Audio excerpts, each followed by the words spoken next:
اما یبلغن عندک الکبر احدہما او کلاہما، اگر ان میں سے کوئی ایک یا دونوں تمہارے پاس بڑھاپے کی عمر کو پہنچ ہی جائیں، اما یبلغن عندک تمہارے پاس پہنچ جائیں اگر ان میں سے احدہما ان میں سے کوئی ایک او کلاہما یا دونوں، تو اب دیکھیے احکام کیا ہیں بوڑھے والدین۔ فلا تقل لہما اف، نمبر ایک انہیں اف تک مت کہو۔ اف کیا ہے؟ بڑی چھوٹی سی شے، کوئی حقارت آمیز شے، ناخن جو تراش دیے جاتے ہیں ان کو بھی اف کہتے ہیں۔ اتنی سی چھوٹی بات بھی ان سے نہ کہو کہ ان کی گستاخی جو ہے اس درجے میں ہو رہی ہو، جیسے کہ یہ تراشے ہوئے ناخن ہے، اس درجے میں بھی کوئی گستاخی ان کے سامنے نہ کرو۔ فلا تقل لہما اف، اف ہے آپ پر، ہمارے ہاں یہ لفظ اف زیادہ استعمال نہیں ہوتا، تف استعمال، تف ہے تم پر، تف ہے آپ پر، نہیں، ہرگز نہیں۔ اف لکما وما تعبدون، حضرت ابراہیم علیہ السلام نے فرمایا تھا، سورہ انبیاء میں ہے موجود یہ اف لکما۔ سورہ احقاف میں جو سرکش اولاد ہوتی ہے ان کے بارے میں کہا گیا وہ اپنے والدین کو اف لکما، آپ پر تف ہو، نہیں، لیکن یہاں جو حکم ہے فلا تقل لہما اف، انہیں اف تک نہ کہو۔ نمبر دو ولا تنہرہما، کبھی انہیں جھڑکنا مت۔ اما السائل فلا تنہر، سورۃ الضحیٰ جو ہے اس کی جو آخری آیت ہے، تو کسی کو جھڑک دینا، کسی سائل کو جھڑکنا نہیں ہے، اگر نہیں کچھ دے سکتے تو آپ شرافت کے ساتھ اسے معذرت کر لیں، بس اللہ اللہ خیر صلی اللہ بھی معاف کیجئے، بس جھڑکو مت۔ ولا تنہرہما، نمبر تین وقل لہما قولا کریما، ان کے ساتھ گفتگو کرو بڑے ادب کے ساتھ، ان کا احترام ملحوظ رکھتے ہوئے بات کرو، لیکن یہ ہے کہ اس کے اندر احترام ملحوظ ہونا چاہیے، ادب ملحوظ رہنا چاہیے، ایسا نہ ہو کہ ان کے دل کو ٹھیس لگے۔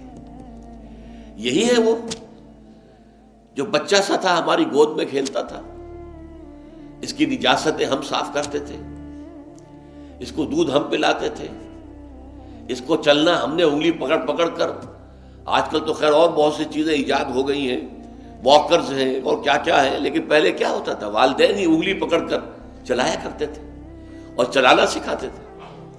آج یہ سینہ تان کر بات کر رہا ہے ہم سے، آج یہ اس طریقے سے جو ہے گستاخانہ انداز اس نے ہمارے سامنے اختیار کیا ہے، وہ دل کو ٹھیس لگے گی۔ میں نے اس سے پہلے بھی ایک مرتبہ آپ کو بتایا تھا کہ صرف دو چیزیں ایسی ہیں جن کو محبت اور تعظیم کے انداز میں دیکھنا بھی عبادت ہے، محض دیکھنا اور کچھ نہیں کر رہے آپ۔ ایک خانہ کعبہ، محبت بھرے انداز میں آپ بیٹھے ہوئے، صرف نہ آپ طواف کر رہے ہیں، طواف کریں گے تو اور ثواب ہوگا، آپ بیٹھے ہیں صرف اور دیکھ رہے ہیں، اور اس کے اندر احترام ہے، تعظیم ہے۔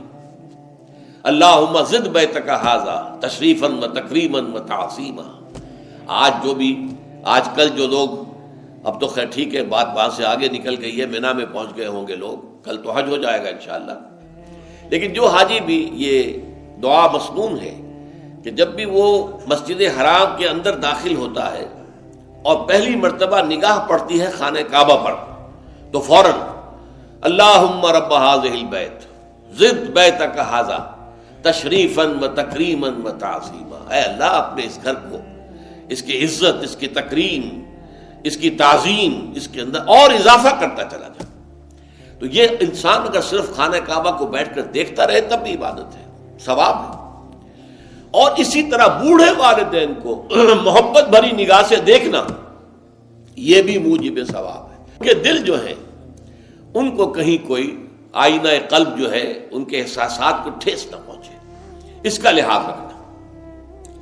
اما یبلغن عندک الکبر احدہما او کلاہما فلا تقل لہما اف ولا تنہرہما وقل لہما قولا کریما واخفض لہما جناح الذل من الرحمہ، اور ان دونوں کے سامنے اپنے کندھوں کو شفقت کے ساتھ، ادب کے ساتھ جھکا کر رکھو۔ یہ جو ابھی میں نے چند الفاظ کہے تھے کہ سینہ تان کر بات کرنا، یہ ایک انداز ہوتا ہے بات کرنے کا۔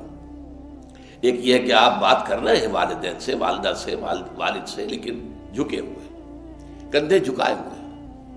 اب یہ بھی دو ہی باتیں ہیں یا والدین کے سامنے کندھے جھکانے ہیں، یا پھر حضور سے کہا گیا ہے اے نبی آپ اہل ایمان کے لیے وخفض جناحک للمؤمنین، یہ مومن جو ایمان لائے ہیں ہمارے نیک بندے ہم پر، چاہے وہ غریب ہے، فقیر ہے، چاہے وہ غلام ہے، مسکین ہے، آپ اپنے کندھے ان کے سامنے جھکائیے۔ یہ بہت بڑی بات ہے جو کہی گئی ہے محمد الرسول اللہ صلی اللہ علیہ وسلم سے۔ آپ ان کے سامنے وخفض جناحک للمؤمنین، اہل ایمان کے لیے اپنے کندھے جھکائیے، جھکا کر رکھیے، ان کا احترام کیجیے۔ حالانکہ اصل احترام تو حضور کا ہے، وہ تو جب ہم پڑھیں گے سورہ حجرات تو جا کے معلوم ہوگا کہ کس درجے احترام ملحوظ رہنا چاہیے حضور کا صلی اللہ علیہ وسلم۔ لیکن یہاں نوٹ کیجئے وخفض لہما جناح الذل من الرحمہ، اور اس سب کے بعد بھی وقل رب ارحمہما کما ربیانی صغیرا، اور یہ دعا کرتے رہا کرو اے رب ہمارے ان دونوں پر، میرے والدین پر رحمت فرما، رحم کر، جیسے کہ انہوں نے مجھے پالا پوسا جبکہ میں چھوٹا سا تھا۔ اب دیکھیے یہاں لفظ کیا آیا، ربیانی، رب، اللہ تعالیٰ رب ہے حقیقی، وہ ہے اصل میں پالن ہار، ساری چیزیں اس کی پیدا کردہ ہے۔ ماں باپ کے دل میں بھی محبت اور شفقت تو اسی نے ڈالی ہے، ماں کی چھاتیوں میں دودھ تو اسی نے بنایا، پیدا کیا ہے، تو اصل رب تو وہ ہے۔ لیکن اس کی ربوبیت کا ظہور جو ہو رہا ہے عالم واقعہ میں، عالم مادی میں، وہ والدین کی ربوبیت ہے۔ والدین پال رہے ہیں، پوس رہے ہیں، اپنی راتوں کی نیندیں حرام کرتے ہیں، بچے کو تکلیف ہے تو والدین نہیں سو سکتے، کوئی اور معاملہ ہے تو اس ظاہر بات ہے کہ ان کا آرام چین بالکل حرام ہو جاتا۔ یہ ہے در حقیقت۔ اب ان کا بدلہ کیا چکا سکتا ہے آدمی؟ میں نے بار عرض کیا ہے کہ شکر جو ہے وہ شکر کا تقاضا یہ ہے کہ انسان حق ادا کرنے کی کوشش کرے۔ ہل جزاء الاحسان الا الاحسان، کسی نے آپ کے ساتھ بھلائی کی ہے تو آپ کو بھی اس کے ساتھ بھلائی کرنی چاہیے۔ لیکن والدین نے جو بھلائی تمہارے ساتھ کی ہے تم اس کا بدلہ کیا دے سکتے ہو؟ اگر تم نے ان کے بڑھاپے میں خبر گیری کر بھی لی تب بھی وہ بدلہ نہیں ہو سکتا کہ جو انہوں نے تمہارے وجود میں آنے اور تمہارے لیے جو مشقتیں جھیلی ہیں، جو ایثار کیا ہے، جو قربانیاں دی ہیں تمہیں پالنے پوسنے کے لیے، اس کا بدلہ نہیں ہو سکتا۔ اس کا بدلہ ایک ہی ہے، اور وہ کیا ہے؟ اللہ سے دعا کیا کرو وقل رب ارحمہما کما ربیانی صغیرا، پروردگار ان دونوں پر رحم فرما، رحمت نازل فرما، ان کی مغفرت فرما، ان کے درجات بلند کر، ان کی غلطیوں سے درگزر فرما، ان کے گناہوں کو بخش دے، ان کی غلطیوں سے چشم پوشی اختیار فرما پروردگار۔ اور یہ در حقیقت میں تجھ سے درخواست کیوں کر رہا ہوں کہ مجھ پر ان کے احسان کا بہت بڑا بوجھ ہے، ان کے احسانات کا بدلہ میں نہیں چکا سکتا۔ وقل رب ارحمہما کما ربیانی صغیرا، اور کہا کرو اے رب ہمارے، اے رب میرے ان والدین کے اوپر، بوڑھے والدین پر رحم فرما۔ اور ظاہر بات ہے کہ یہ سلسلہ جو ہے یہ صرف زندگی کا نہیں ہے، ان کے انتقال کے بعد بھی رب ارحمہما کما ربیانی صغیرا، رب اغفر لی ولوالدی وارحمہما کما ربیانی صغیرا، یہ آپ کی نمازوں کے ساتھ دعاؤں میں مستقل دعا ہو جانی چاہیے کہ اے پروردگار مجھے بھی بخشش فرما دے، مجھے بھی بخش دیجو، اور پھر میرے والدین کو بھی بخش دیجو، اور ان پر رحمت نازل کیجو جیسے کہ اس نے مجھے پالا پوسا تھا جبکہ میں چھوٹا سا تھا۔ وقل رب ارحمہما کما ربیانی صغیرا۔ ابھی اس مضمون کا ایک اہم حصہ باقی ہے، اور وہ کیا ہے کہ والدین میں سے والدہ کا مقام جو ہے وہ 3 گنا زیادہ ہے۔ اس پر انشاءاللہ تعالی اب اگلی نشست میں گفتگو ہوگی۔ اقول قولی ھذا واستغفر اللہ لی ولکم ولسائر المسلمین والمسلمات۔